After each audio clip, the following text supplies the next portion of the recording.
Boa noite para você de casa. Agora o NTV News. Quantidade de homicídios despenca mais de 60% na 10ª região da Polícia Militar de Patos de Minas. O trabalho da perícia para elucidar crimes e a orientação para que cena não seja adulterada, para não atrapalhar as investigações. 100 dias de governo e prefeito de Patos de Minas avalia a gestão. Reforma administrativa ainda não saiu do papel. Obras continuam em atraso. Reajuste salarial dos servidores municipais será discutido ainda este mês. Tributos municipais continuam adiados e setor de cultura vai receber auxílio. Prazo para declarar imposto de renda fica para 31 de maio. Depois de 4 dias, o governo de Minas entrega doses contra a Covid da 12ª remessa. Enquanto o Zema pede antecipação de vacinas para professores, em outros estados, imunização já chegou. Ocupação de leitos clínicos e de terapia intensiva fica abaixo de 100% nesta segunda-feira em Patos de Minas. 104 novos casos e mais 5 mortes são confirmadas no boletim epidemiológico. Agora no NTV News.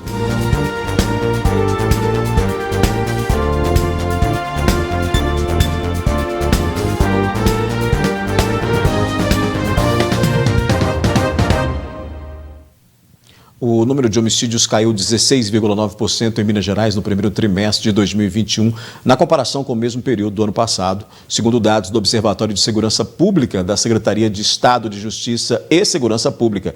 Isso significa 129 mortes a menos do que 2020 no período. Em 83% das cidades mineiras, 710 não houve registro de homicídio. Entre janeiro e março de 2020, foram 764 pessoas assassinadas em Minas Gerais. Em 2021, esse número caiu para 635 no mesmo período. 15 das 19 regiões integradas de segurança pública registraram queda nos homicídios. Na 10ª região, com sede em Patos de Minas, a redução foi de 61,9%. A maior queda foi na 14ª região, com sede em Curvelo, 75,7%. As principais vítimas de homicídios no estado eram homens, pardos e negros, entre 35 e 64 anos. Para elucidar crimes, seja homicídio ou roubo, por exemplo, os peritos entram em ação. Além de tentarem remontar a cena, há busca também por outras pistas e rastros deixados pelos criminosos, como as digitais. Um trabalho minucioso, mas quando chega no tribunal, é prova irrefutável de que aquela pessoa estava realmente no local do crime.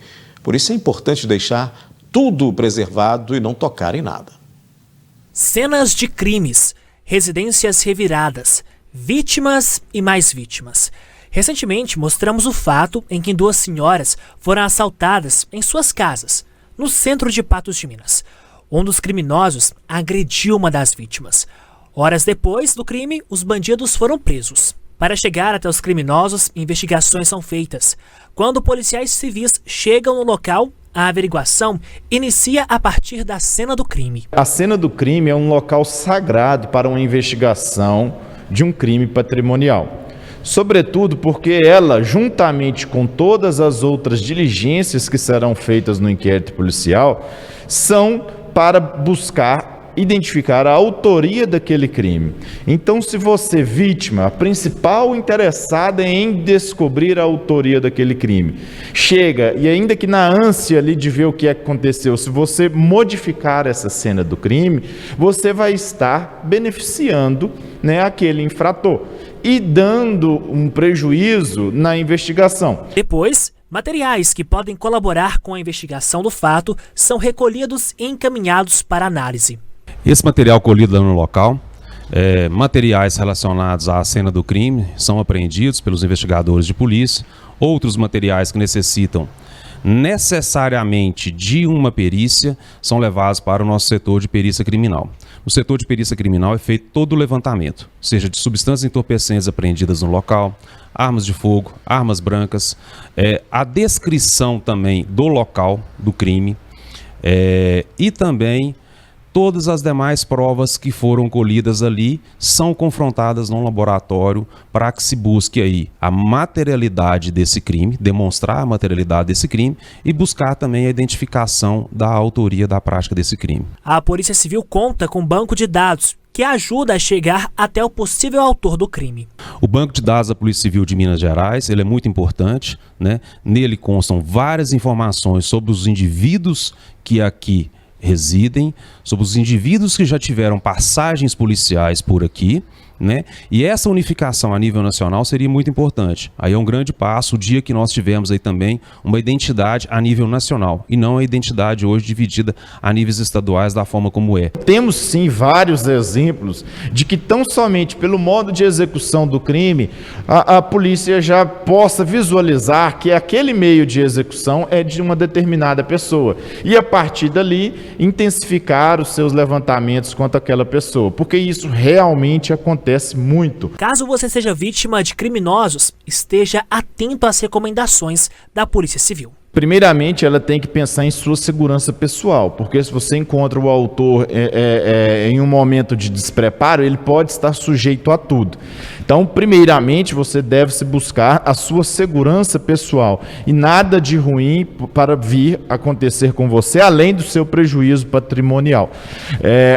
Em seguida, a vítima ela deve buscar visualizar o autor com todas as suas características. Por quê? Porque com a chegada policial ela vai repassar todas as características para a equipe policial que comparecer até o local. Pois é, são dicas importantes que podem ajudar aí no trabalho policial, ajudar a elucidar essas situações, esses crimes todos aí. Dicas importantes para a gente poder no dia a dia ficar mais atento, né? Daqui a pouco aqui no News a gente fala sobre a prorrogação do prazo para a entrega do imposto de renda. A Prefeitura reforça adiamento da cobrança de impostos municipais por 2 meses, anunciando auxílio para o setor de cultura. Terminou o pagamento da terceira parcela do IPVA e o governo de Minas Gerais arrecadou 72% do total esperado, 4 bilhões 530 milhões de reais. Se você ainda lutou o imposto, saiba que o que fazer aí, né? Se você ainda não pagou, não quitou, então saiba o que fazer, até para fugir de muitos juros, aquelas multas, né, em escalada que podem ocorrer nesses casos. De acordo com a Secretaria de Estado da Fazenda, quase 47% do valor total foi quitado em cota única, com desconto de 3% no valor do IPVA. Quem ainda não pagou o imposto, mesmo com o vencimento da terceira e última parcela, pode pagar diretamente nos terminais de autoatendimento ou nos guichês dos bancos credenciados. Basta informar o número do Renavan. O valor já sairá atualizado com multa e juros. Quem quiser pode emitir a guia de arrecadação pelo site fazenda.mg.gov.br. A multa para quem for fazer o pagamento em atraso é de 0,3% ao dia, até o 30º dia. Multa de 20% após esse prazo e juros Selic, calculados sobre o valor do imposto ou das parcelas. Em Minas Gerais, os proprietários de veículos pagaram 4 bilhões 530 milhões de reais até esta terça-feira, de acordo com o Estado. 40% desse montante vai para o Caixa Único do Tesouro Nacional, 40% destinado para o município de emplacamento do veículo e 20% para o Fundo de Manutenção e Desenvolvimento da Educação Básica e de Valorização dos Profissionais da Educação. Nesta segunda-feira, o prefeito de Patos de Minas fez um balanço dos seus 100 primeiros dias de gestão. A pandemia tem sido o maior desafio e as consequências dela também. Por isso, Luiz Eduardo Falcão decidiu prorrogar a cobrança de impostos municipais por 2 meses e anunciou, inclusive, auxílio para o setor da cultura. Quanto aos tributos que deveriam ser pagos em abril deste ano, estes foram prorrogados e devem ser pagos até o meio deste ano. A gente determinou a prorrogação dos impostos de competência municipal aí para lá para o meio do ano, aquilo que venceria agora em abril. Para contribuir com mais classes, além da cultura, mais auxílios emergenciais deverão ser distribuídos. Foi possível, inclusive, aumentar o valor previsto. A gente estava com um valor previsto de R$200 e nós conseguimos ampliar esse valor para R$300. Então serão R$300 por 2 meses, né? Nós vamos iniciar esse auxílio aí em maio, o cadastro vai ser online, vamos divulgar todos os critérios, né, para que seja fornecido esse auxílio. Nesta edição do NTV News, a gente vai falar ainda de outras questões discutidas na avaliação dos 100 dias de gestão. Os contribuintes ganharam mais um mês para prestar contas ao Leão. O prazo para entregar a declaração do imposto de renda será 31 de maio. A prorrogação foi estabelecida como forma de suavizar as dificuldades impostas pela pandemia de Covid-19, assim como aconteceu no último ano. Em 2019, o prazo foi estendido por 2 meses, até o dia 30 de junho.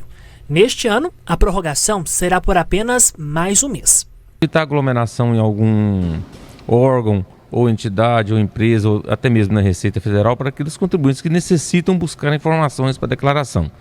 Inclusive a Receita Federal e também, né, aquela questão de ter mais prazo para juntar a documentação. De repente ele vai numa empresa, está fechada, vai num órgão, ele não está funcionando, então ele tem mais esse prazo. E a Receita Federal, para facilitar essa questão da juntada de documentos, disponibilizou para os contribuintes, via GovBR, que é o sistema digital eletrônico do governo federal, ele faz um cadastro, emite um código de acesso e senha e ele consegue ali os rendimentos que ele teve no ano passado, facilitando o contribuinte para entregar a declaração corretamente. Em razão do adiamento, o contribuinte que desejar pagar o imposto via débito automático desde a primeira cota deverá fazer a solicitação até o dia 10 de maio. Quem enviar a declaração após esta data deverá pagar a primeira cota por meio de documento de arrecadação de receitas federais, gerado pelo próprio programa de declaração. Nesse caso, as demais cotas poderão ser em débito automático. É preciso estar atento às alterações. Aquele contribuinte, opcionalmente, que deseja debitar todas as cotas do imposto a pagar, caso tenha imposto a pagar, ele deve transmitir a declaração até dia 10 de maio. Caso ele entregue após dia 10 de maio, a primeira cota, e optar para o débito automático, a primeira cota ele deve recolher, porque não vai dar prazo de fazer o débito automático.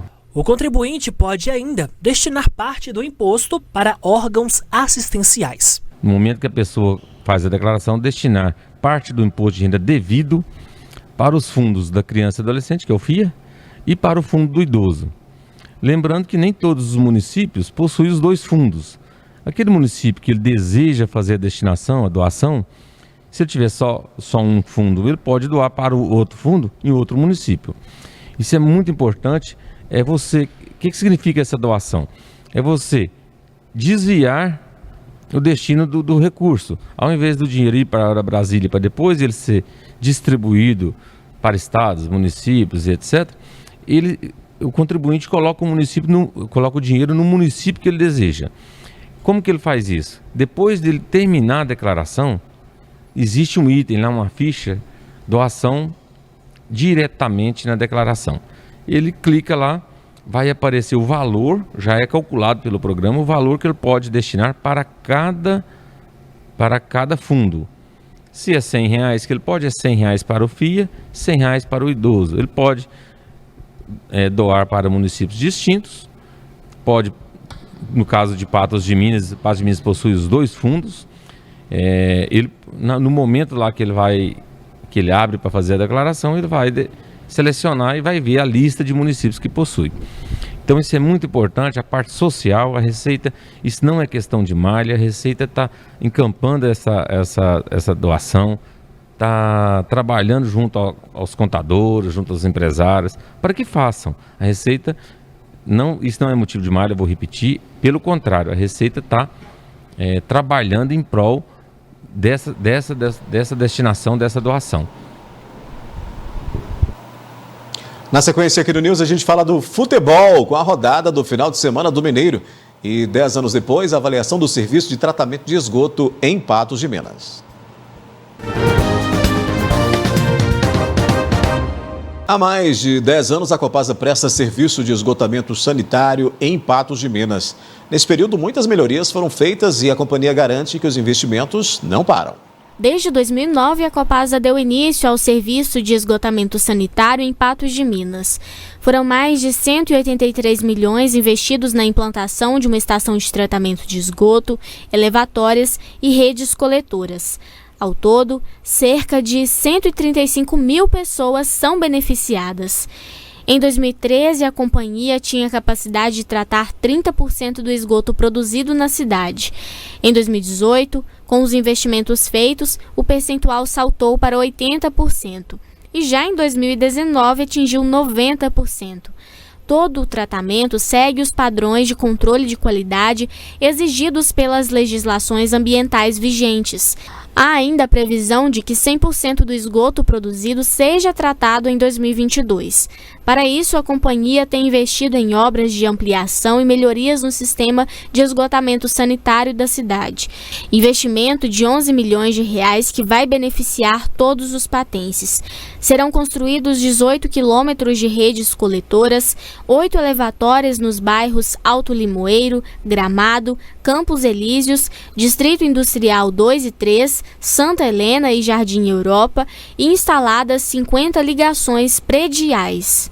Além da ampliação, a companhia também vai investir cerca de R$400 mil na automação do sistema de esgotamento sanitário, por meio da instalação de programas especiais para as máquinas e computadores, sensores e equipamentos eletrônicos que vão agilizar os processos de manutenção no sistema e contribuir com a prevenção de transtornos como o extravasamento do esgoto nas estações elevatórias, causado pelo entupimento das bombas em razão do uso inadequado das redes coletoras. A gente muda de assunto e fala de futebol. Agora aqui no News, a bola rola, né? E a gente começa pelo clássico. O Cruzeiro, determinado, desbancou o favoritismo do Atlético e venceu por 1-0.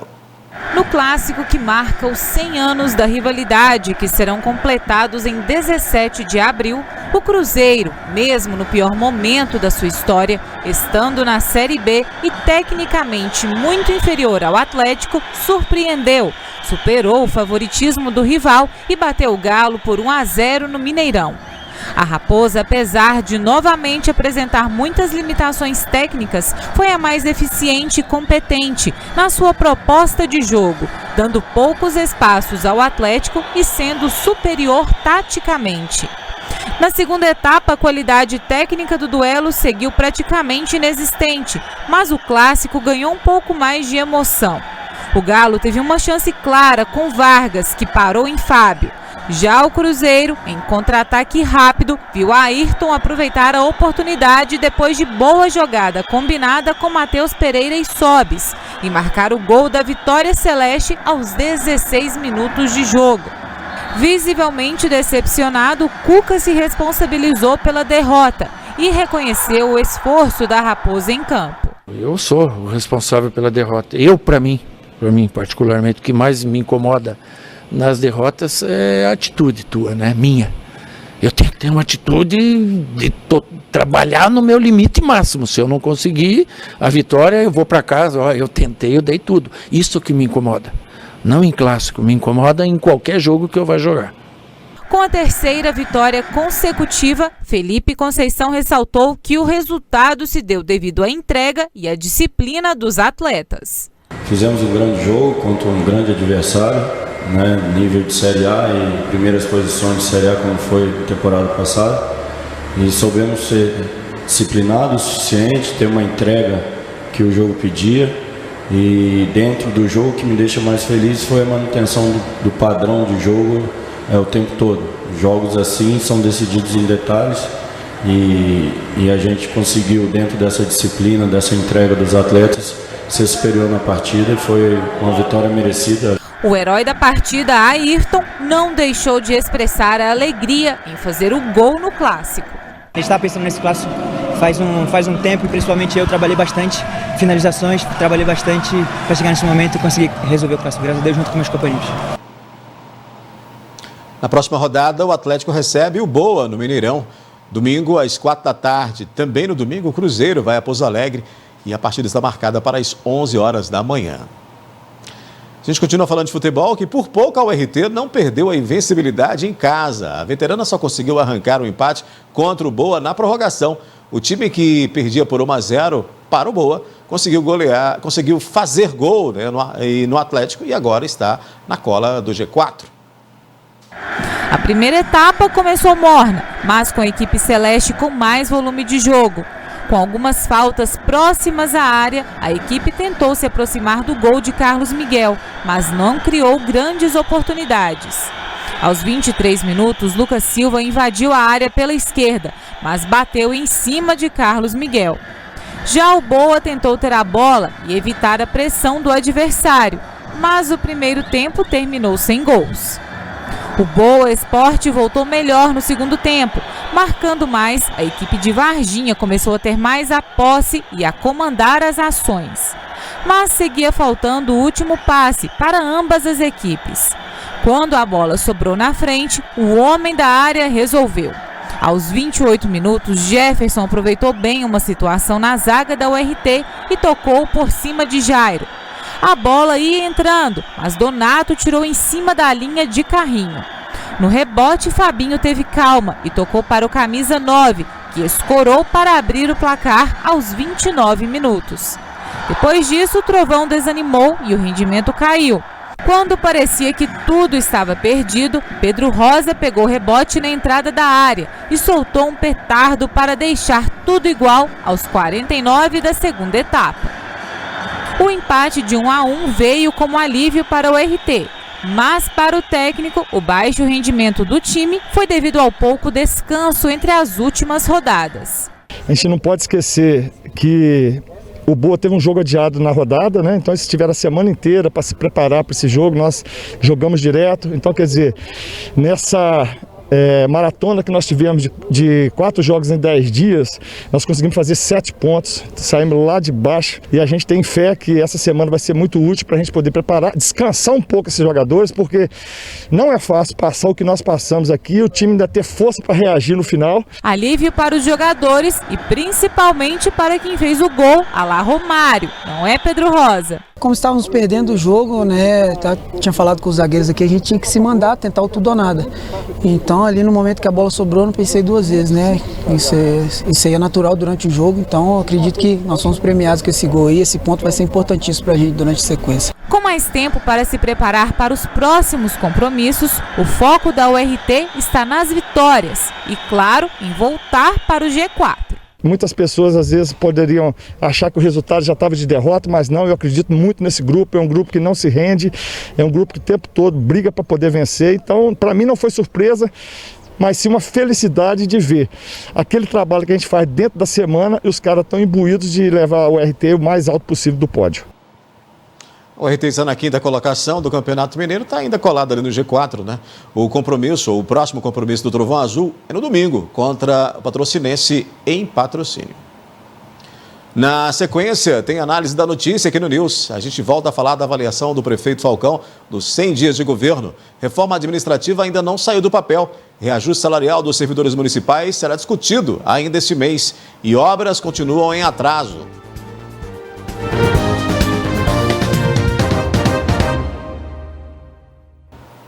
Além das estradas rurais, outro problema enfrentado pelo prefeito de Patos de Minas são as obras inacabadas. Na coletiva de hoje, Falcão disse que há falhas em processos que poderiam agilizar o cumprimento dos prazos. Segundo o prefeito Luiz Eduardo Falcão, há diferença entre obras da prefeitura e obras terceirizadas. Falcão classificou 2 obras no município, sendo a Marabá, que deve ser entregue ainda em mais de 60 dias. Na Avenida Marabá, nós temos um problema que está nos impedindo de avançar mais rápido com a obra, que são aqueles postes que estão no meio da pista, lá em frente às antenas. E a CEMIG ela já alterou a programação para retirada daqueles postes e reposicionamento daqueles postes 3 vezes. Até conversei com o responsável da CEMIG, existe um impasse entre a CEMIG e a empresa que está executando a obra, né? Um acaba passando a responsabilidade para o outro, mas isso vai ser resolvido aí nos próximos dias, e aí a gente tem uma previsão de 60 até 90 dias para a conclusão dessa obra aqui da Marabá. E a obra de duplicação da Avenida Brasil, que Falcão considera como complicada. Nós pegamos agora a gestão com aquilo para ser finalizado. Ela tem uma terceira pista para ser feita ainda na avenida, no curso da Avenida Fátima Porto, para fazer o acesso, para que não fique a obra com aquela situação hoje, parece até uma obra improvisada, né? Ela não foi executada, na nossa opinião, ela não foi planejada, na verdade, com todos os detalhes que precisariam. No meu entendimento, obra de asfalto sem drenagem, ela não adianta. E aí você tem uma situação ali que você precisa fazer a drenagem ali naquele balão. Tem que ser feita a drenagem. Do contrário, vai descer muita água ali naquela rua e logo nós teremos problema com aquela situação ali. Ainda, Luiz Eduardo Falcão afirmou que no início da gestão encontrou veículos da Secretaria de Obras no meio do mato e que no meio deste ano deve leiloar veículos do poder público. Várias Kombis lá, veículos abandonados lá no fundo, e nós vamos fazer um leilão para vender tudo isso aí, né, e melhorar a frota da prefeitura. Esse leilão vai ser feito agora no início do segundo semestre. Esse assunto das obras inacabadas, o setor de obras da Prefeitura de Patos de Minas, é o primeiro de hoje aqui da nossa análise da notícia. Eu vou dividir tela com Gui Boaventura. Boa noite, Gui. Como é que a gente avalia, primeiramente, esse assunto aí relacionado a esses 100 dias de governo do prefeito Falcão? Olá, Daí, boa noite ao nosso telespectador. Olha, a questão dos 100 dias é a questão da fase do namoro, né? Acabou. A partir de agora, começa realmente um relacionamento de produtividade, de cobrança de produtividade do gerente da cidade. Né? O administrador da cidade, que é o prefeito, agora tem que mostrar que veio. Falar da obra da Marabá, essa obra da Marabá, ela foi conseguida lá no governo do presidente Temer, ainda na primeira metade do governo do Zé Eustáquio. Quer dizer que já tem um bom tempo aí, né? Já tem um bom tempo, já que nós já temos 2 anos de governo do presidente Bolsonaro, estamos no 3º ano. Então essa obra aí, ela é uma obra de aproximadamente 5 anos de definição de verba, de aproximadamente 4 anos de início da obra em si, né? E que ainda não acabou até hoje. Não acabou até hoje por uma desorganização administrativa na cidade sem precedente, sem tamanho, como é também essa obra lá da Avenida Brasil. Mas nem os processos de desapropriação não fizeram antes de começar a obra da Avenida Marabá. Esse é o maior absurdo que existe. Você começa a fazer uma obra para depois negociar com o dono do terreno. Eu vou fazer uma obra aqui, a gente começa aqui, depois a gente negocia o preço, quanto é que a gente vai pagar. E aí o sujeito mete o pé no breque, como aconteceu lá, principalmente na segunda fase, que era a chegada ali daquele trevo que vira para o alto da serra e chega até na 354, a negociação ficou emperrada e aquilo ali ficou um negócio meio, explicado a toque de caixa. Mas, na verdade, é que tudo começa errado, termina errado.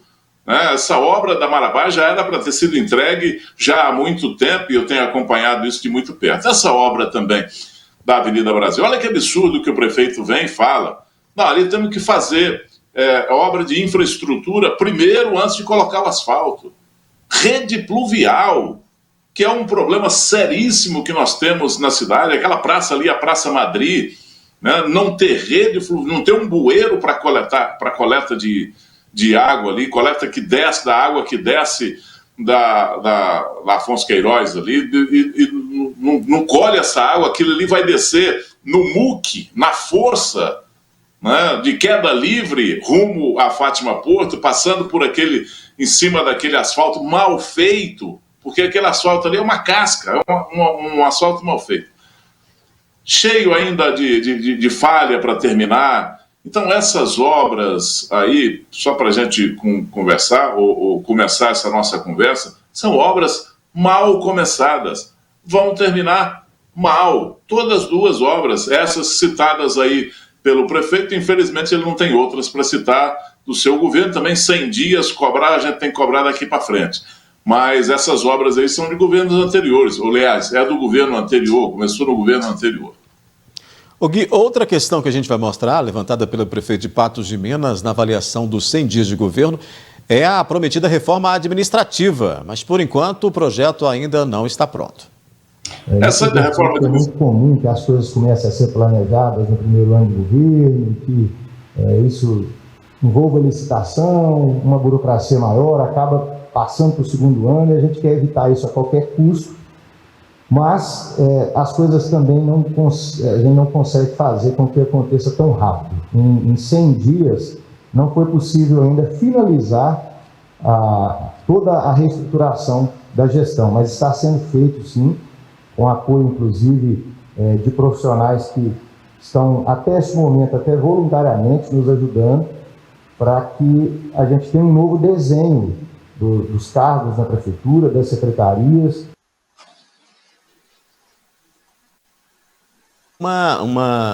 Durante a campanha do Falcão, ele fez aí, colocou entre os seus projetos a reforma administrativa, né, Gui? E aí ele cita essa situação agora.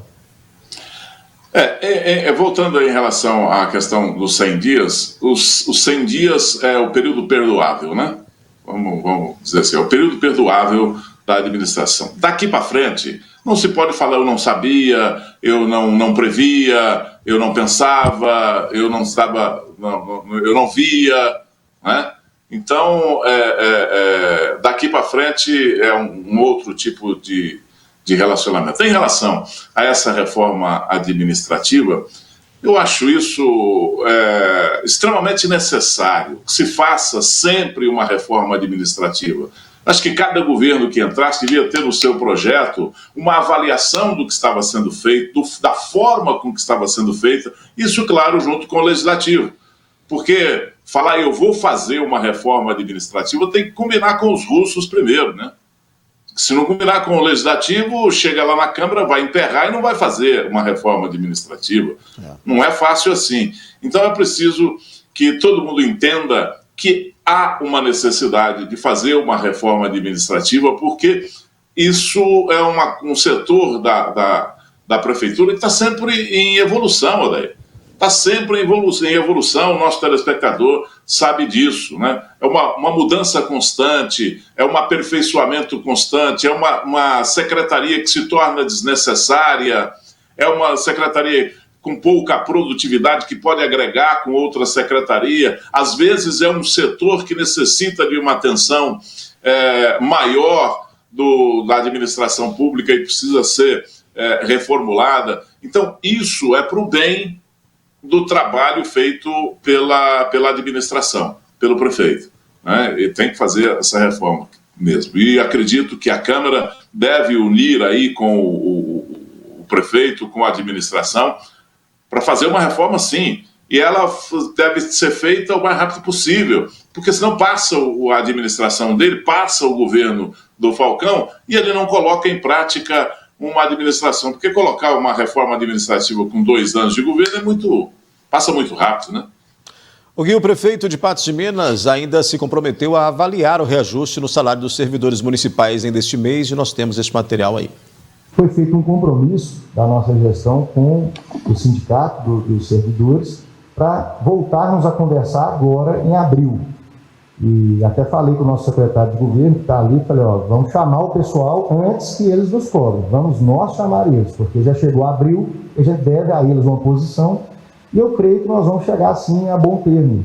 O que eles estão pleiteando é totalmente justo, é uma recomposição salarial em cima da inflação. E todos nós sabemos o quanto o nosso dinheiro tem valido cada vez menos, né? Você não compra mais no supermercado aquilo que você comprava há pouco tempo com o mesmo dinheiro, com o mesmo valor. Então essa reposição ela é justa. Gui, e aí, essa fala do prefeito, como é que a gente avalia nesses 100 dias de governo também? Olha, o prefeito, ou a prefeitura, ou a administração pública, hoje, fica entre a cruz e a espada. Ou é o espeto, ou é a brasa. Faz um reajuste para atender essa necessidade, que é uma necessidade. trabalhador da prefeitura, o funcionário público, ele precisa sobreviver. Ele precisa ter um salário digno para sobreviver, ele precisa ter um salário digno e que corresponde com a importância do que ele desenvolve na administração pública. Esse é o primeiro item. O segundo item é em relação à lei de responsabilidade fiscal. Ele não pode ultrapassar os 52% de comprometimento da arrecadação com a folha de pagamento. Então ele fica entre a cruz e a espada. Se ele conseguisse balizar nisso aí, entre a lei de responsabilidade fiscal e a necessidade, que é muito pequeno, viu? O reajuste pedido aí pelo Sintrasp, 5,35, 5, qualquer coisa, aí é pequeno para o que pode o município, para a arrecadação do município, em que pese que a folha hoje está mais de 12 milhões, chegando a 12 milhões e 900, quase 13 milhões de reais, o valor bruto da folha de pagamento dos funcionários da Prefeitura Municipal de Patos de Minas.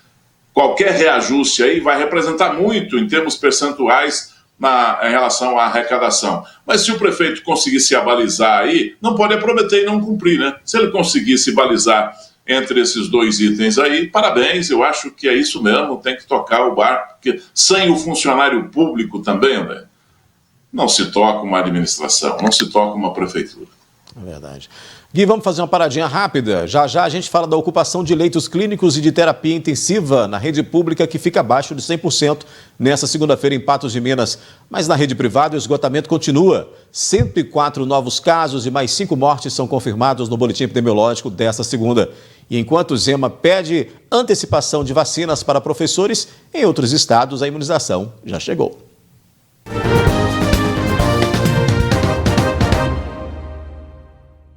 Estamos de volta com a análise da notícia aqui no NTV News. Continua comigo, Gui Boaventura, a gente dividindo tela. O Gui, vamos falar dos números da Covid, né? Vamos mostrar o boletim dessa segunda-feira, que traz aí 104 novos casos em relação ao anterior, publicado lá na sexta-feira. Já está aí na tela para a gente conferir, ó, número a número. Há casos recentes e outros também positivos de 31 de março e da primeira semana de abril, Gui, casos que foram ficando aí represados. Foram mais 5 mortes, está aí também no boletim. 3 mulheres e 2 homens, ocorreram esses falecimentos entre pessoas de 43 a 80 anos e os falecimentos, né, foram registrados nos dias 9 e 10 de abril. Continua alta, Gui, a quantidade de mortes em cada boletim, viu? Esse número é o que nós chamamos aí, e que a gente falou tantas vezes dele aqui, principalmente quando chega no fim de semana, tem um número represado aí, subnotificado, né? Mais 5 mortes da última contagem para cá é realmente um número que deixa a gente preocupado. Mas 100 casos confirmados, né, do fim de semana para cá, nós temos 104 casos confirmados de sexta-feira para cá, sexta-feira dia 11, não é isso? Não, sexta-feira dia 9. Dia 9. Dia 9, para cá, nós tivemos aí, aliás, a contagem é do dia 8, e essa contagem é do dia 9, essa que nós estamos divulgando aí é do dia 9, a data está aí em cima, inclusive, para nos deixar mais preocupados ainda, porque ainda tem do dia 9 para cá, né? Sexta-feira para cá. Sim, essa aí é a questão do boletim, né? É o boletim. Nós estamos informando não do dia, mas do boletim, de boletim para boletim. Nos deixa preocupado.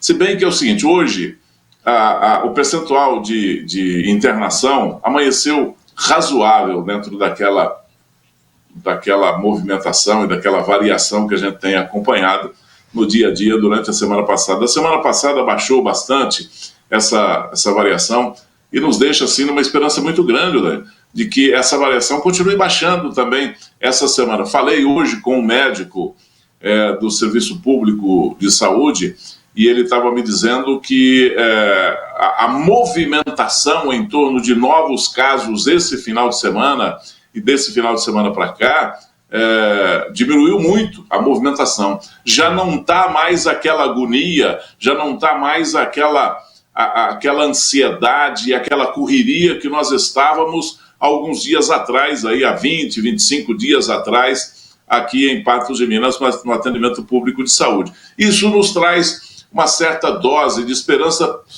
imaginando que a coisa está caindo no seu devido ritmo, né? Pelo menos... Pois é, Gui, a gente vai mostrar, inclusive, você ter citado isso é importante, vamos mostrar aí a ocupação de leitos clínicos, né? Há um alívio na ocupação desses leitos clínicos e de terapia intensiva na rede pública, mas o percentual de alerta, porque, veja bem, demais colapso continua, né? Segundo a assessoria da Prefeitura de Patos de Minas, em razão da inconsistência do painel de monitoramento, não foi possível calcular o total de UTIs ocupadas e o total geral de ocupação em hospitais do município. Nós temos aí o boletim do dia 9 da sexta-feira e o de hoje, do dia 12 de abril, né? Portanto, aí a gente tem pelo menos essas ocupações aí de Covid público e também juntamente com Covid privado. Essa divulgação aí é de hoje, a atualização é de hoje, dia 12 de abril. Isso nos faz perceber exatamente o que eu estava conversando ainda com um profissional da área, dizendo perguntando para ele por que não aliviava o sistema privado de saúde nas internações, tanto no leito clínico quanto nos leitos de UTI. Nós temos aí 232% de ocupação nos leitos clínicos e 112, quase 113% nos leitos de UTI no setor privado de saúde. A explicação é que é muito demorada essa internação. As pessoas ficam muito tempo internadas. A recuperação é uma recuperação lenta e nós tivemos uma resposta maior, primeiro no setor público de atendimento à Covid.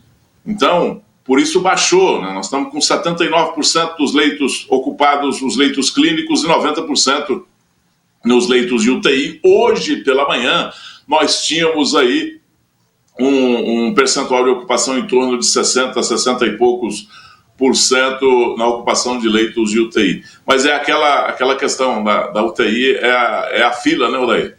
Quando vaga o leito, ele é declarado vago, mas ele fica por um período para fazer a higienização, para fazer a desinfecção desse leito, mas já tem uma pessoa na porta esperando para entrar. Isso é que dá essa variação dentro de um mesmo dia e que a gente fica pensando, será que é verdade, será que não é? Mas na realidade é verdade. Esse período de internação está sendo cada vez mais alto. As pessoas estão ficando cada vez mais tempo internadas, por isso não desocupa fácil e por isso nós não temos uma variação aceitável e não cai esse número. Espera-se, inclusive, para a próxima semana uma queda no atendimento privado em relação à Covid-19. Até porque aí está a importância de se tomar aqueles cuidados que a gente vem falando aqui ao longo desse mais de um ano de pandemia, né, Gui? Porque nós temos uma estrutura hospitalar, nós temos ela é frágil, apesar de todas as melhorias que ela recebeu, né, ela continua sendo frágil. O sistema público, né? Sistema público que eu estou falando. Quando a gente chega aí num momento de esgotamento, a coisa fica tão complicada que tivemos que levar pessoas para fora do município, né? Assim como outros municípios também chegaram a mandar para cá no momento de melhora aqui. Ou seja, esse tipo de situação, quando você chega ali e vê que tem 90% de total ocupação, dá um alívio também nos leitos clínicos diminuindo ali para 70%, mas isso não pode, de maneira alguma, significar que a gente está numa situação confortável, né? Verdade. Hoje, por exemplo, eu falei no H-Rádio, o H-Rádio de manhã tinha uma vaga na UTI. Ela foi preenchida no período da tarde.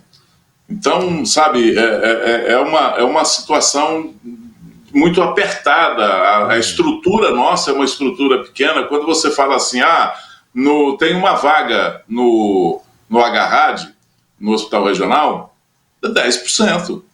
Porque lá tem 10 vagas. Então, uma vaga representa 10% do sistema. Já é um pouco melhor essa situação lá no hospital de campanha. A verdade Odair, que estamos trabalhando hoje, nesta segunda-feira, com uma esperança muito grande. Os profissionais, tanto do sistema público quanto do sistema privado, estão com uma esperança muito grande com essa questão da procura. A procura caiu, a procura pelo atendimento, ela caiu do fim de semana para cá. Se caiu do fim de semana para cá, é porque vai ter um alívio, e a gente está esperando realmente esse alívio. Você falou aí da estrutura hospitalar, do sistema público de saúde do hospitalar, que é um tacanha, e na realidade né, e nós temos que atender uma área muito grande. Em compensação, por outro lado, nós temos uma estrutura privada hospitalar em Patos de Minas e fazer inveja em muitas regiões do estado de Minas Gerais. Né? Graças a Deus, ainda temos isso. Ô Gui, a gente mostrou agora há pouco, tivemos um equívoco que mostramos o boletim de data anterior, mas a gente tem um boletim atualizado. Vamos colocar ele aí, Adriana? Só para a gente não deixar passar aqui, Gui, deixar registrado aí, são 378 óbitos, estão aí na tela. Os casos internados também estão aí, né? Os casos confirmados, os recuperados também, os tratados também estão aí, só para a gente deixar claro aí essa questão do boletim, que a gente acabou mostrando um outro ali por uma questão de equívoco. Mas pode voltar para mim, Adriana, que a gente vai falar então aqui de imunização, Gui, porque tão importante quanto tomar a vacina é respeitar aquele tempo necessário entre as doses para que faça o efeito adequado, né? O Instituto Butantan, inclusive, recomenda que a segunda dose da Coronavac deve ser aplicada em um intervalo entre 14 e 28 dias após a primeira. Mas o estudo que a gente vai mostrar agora, do próprio órgão, concluiu que se a dose de reforço for tomada com mais de 21 dias, isso aumenta aí a eficácia. A Prefeitura de Patos de Minas decidiu antecipar a aplicação da segunda dose da vacina contra a Covid-19 para idosos entre 72 e 73 anos. A imunização será no tempo mínimo recomendado pela fabricante, 14 dias. Entretanto, um estudo realizado pelo Instituto Butantan revela que a eficácia da Coronavac é maior se houver um intervalo de mais de 21 dias entre as duas doses da vacina, sobe para 62,3%. A pesquisa revela que a proteção mínima da vacina já aparece na segunda semana depois da primeira dose. Para os casos sintomáticos da Covid-19, a eficácia aumentou de 50,38% para 50,7% pelo novo estudo. O levantamento também mostra que, para casos em que há necessidade de intervenção médica, a eficácia da vacina aumentou, comparada aos levantamentos iniciais, e variou entre 83,7% e 100%. O artigo científico foi encaminhado para revisão e publicação na revista Lancet, uma das mais respeitadas do mundo. Pois é, Gui, aí a gente tem que entender que esse estudo ele vai revelando situações que até então a gente percebia em todo o trabalho que é feito pelo Butantan, né? Em todo esse trabalho que é feito de pesquisa, de desenvolvimento, e vai mostrando justamente essa evolução da vacina. Esse estudo do Butantan foi realizado com 12.396 pessoas, ali entre 21 de julho e 16 de dezembro. E todos receberam ao menos uma dose da vacina ou placebo. 9.823 participantes receberam as duas doses da Coronavac. Ninguém morreu por Covid-19 durante esse estudo. E a grande ênfase desse estudo, portanto, é sobre o intervalo, né, Gui, para a dose de reforço com mais de 21 dias, que é mais eficiente. Verdade, Odair, que o mundo virou um grande laboratório, né? Sabe-se muito pouco ainda a respeito do coronavírus, sabe-se muito pouco ainda a respeito da Covid-19, dos seus desdobramentos, das sequelas que ela vem deixando, sabe-se muito pouco ainda, ou quase nada, a respeito do resultado dessas vacinas. Sabe-se que as vacinas têm uma dose de eficácia, uma mais, a outra menos, uma 60%, a outra 80%, não importa.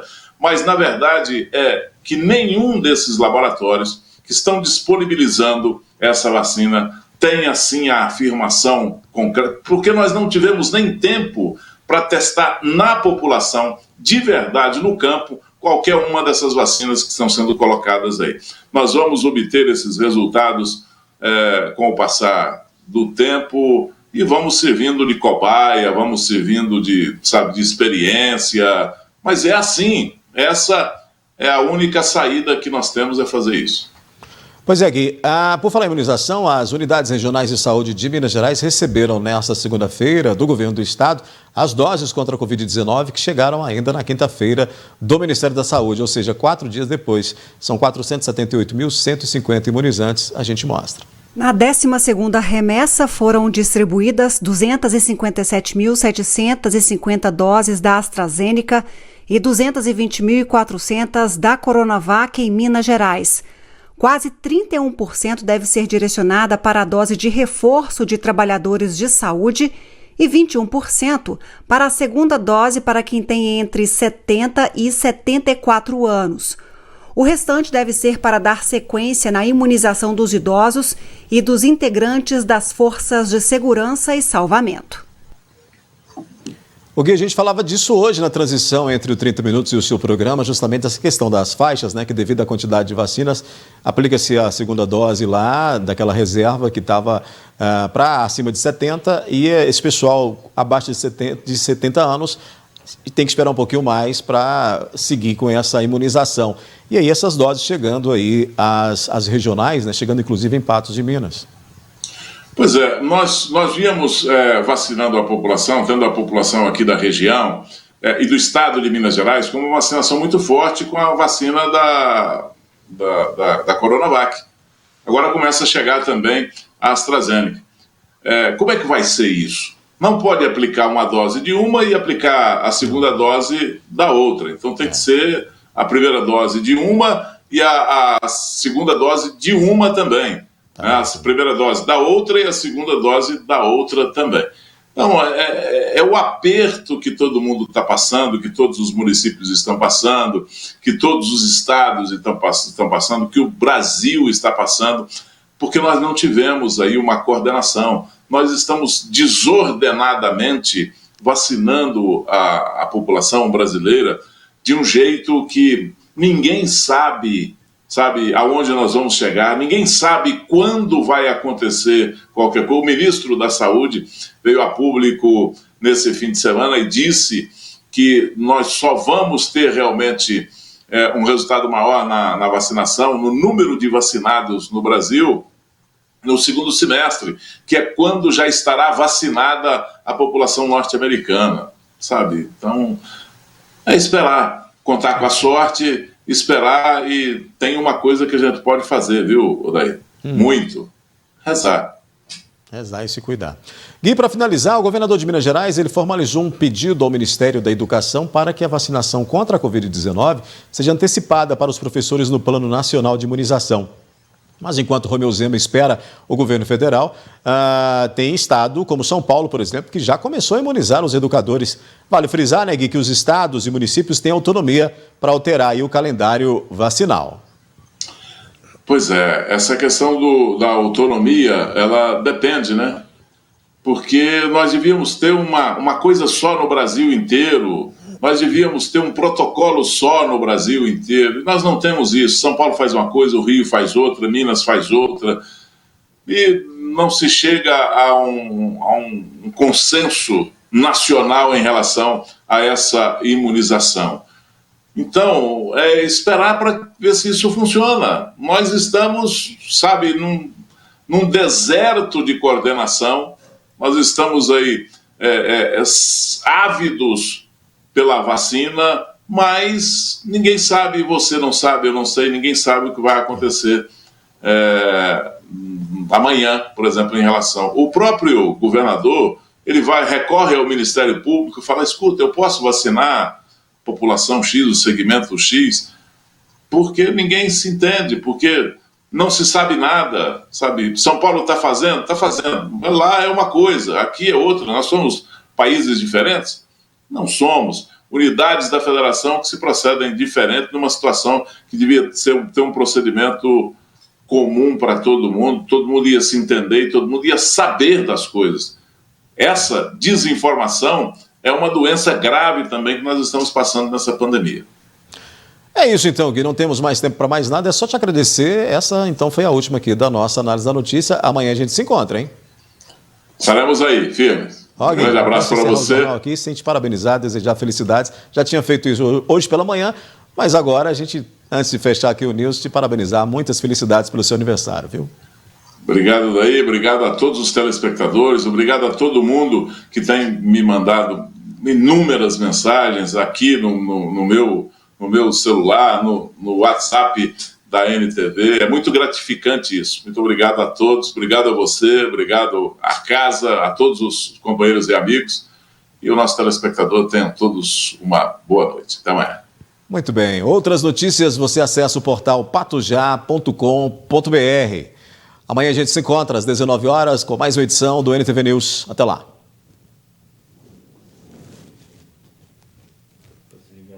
Acho que sim.